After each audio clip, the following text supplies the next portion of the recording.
Hier is 'n vraag waar hulle die brein en die nier half verbind in 'n vraag wat nogal interessant is. Identifiseer deel A. Goed, A is die cerebellum. Noem een funksie van deel C. Waar is deel C? Okay, deel C is die corpus callosum en dit verbind jou twee hemisfere van die brein, die linker en die regter deel van die brein. Of jy kan sê dit laat kommunikasie toe tussen die twee hemisfere. Goed. 'n Persoon het tydens 'n motorongeluk 'n hoofbesering opgedoen en sy geheue verloor. Goed, geheue. Dit is mos nou hy hoor denke. Onthou, en dit is jou cerebrum, reg. Maar jy moet die letter en die naam gee want hulle wil sien, weet jy waar is die cerebrum? So die cerebrum is hierso nommer D, reg? So daar's D en dan sê jy cerebrum. En onthou jy moet dit reg spel want as jy hierso cerebellum brum sê, kinders kan nog, hulle probeer maar gewoonlik van die goed hierso, dan gaan ons dit verkeerd merk, nee? Dit moet cerebrum wees, kyk na jou spelling daar. Tydens die noodsituasie, 'n noodsituasie, stel klier E, dis nou daai enetjie daar, die bynier, 'n hormoon vry wat die liggaam vir veg of vlug reaksie voorberei, deur 'n styging in die asemhalingstempo en hartklop te stimuleer.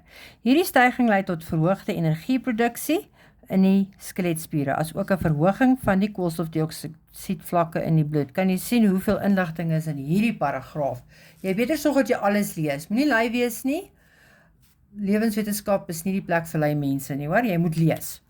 Noem die hormoon wat tydens 'n noodsituasie deur klier E afgeskei word. Nou goed, dit is adrenalien, mense. Kan niks anders te wees nie, veg of vleg.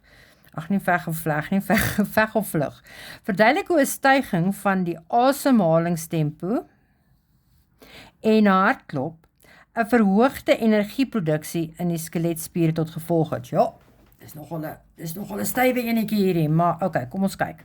Verduidelik. So jy moet verduidelik hierso. So wat gaan 'n styging van die asemhalingstempo veroorsaak? Dit gaan veroorsaak dat jy meer suurstof inkry, nê? En van die hartklop, as die hartklop ook verhoog, of hy klop vinniger, dan gaan jou bloed vinniger pomp. Reg. So daar's nou al klaar 2 punte hier, so wat jy praat van asemhalingstempo neem toe, meer suurstof word ingeneem. Hartklop tempo neem toe, meer die bloed pomp vinniger. Okay. Nou wat is die gevolg hiervan? Want ons wil dit nou verbind met energieproduksie. Nou gaan meer suurstof en wat is in die bloed? Glikose na die spiere toe vervoer word, nee? En dit gaan jou tempo van cellulêre respirasie verhoog. Nou mense, cellulêre respirasie is nogal 'n belangrike konsep wat hulle daarvan hou om in ons homostase vraag in te gee. Hulle kan dit vir jou met 'n glikose vraag inbring, hulle kan dit vir jou met 'n koolstofdioksied vraag inbring, hulle kan dit met tiroksien inbring, waar hulle praat van energie. Die oomblik as hulle praat van energie, onthou net, cellulêre respirasie gee energie af, nee?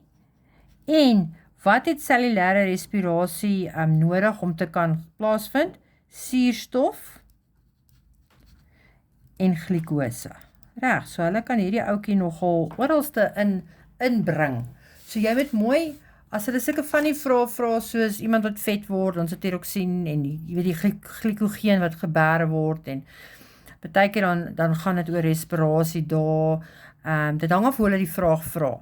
Maar as jy 'n energievraag sien, dink dadelik suurstof, glikose, cellulêre respirasie. Okay, dis nogal 'n belangrike enetjie wat hulle partykeer inbring daar. So, gaan dit weer herhaal. Hoër asemhalingstempo, meer suurstof word ingebring. Hoër hartklop, bloedpomp vinniger. Met ander woorde, jou meer suurstof en glikose word na die skeletspiere toe gebring, wat nou weer 'n verhoging in jou energie, cellulêre respirasie tempo veroorsaak en dan dus meer energie veroorsaak. Reg. Beskryf hoe deel B betrokke is by die homostase van koolstofdioksied. Alright, nou deel B, waar is jy? Daar is hy, die medulla oblongata. Ag, Jesus, hier is maklik. Dit is jou mind the gap antwoordjie.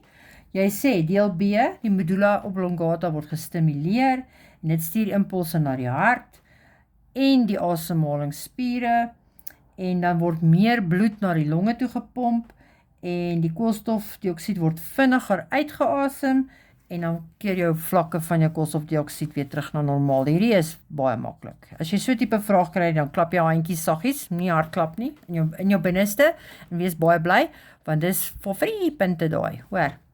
Ok, ek hoop jy verstaan nou hierdie vraagie, en sterkte.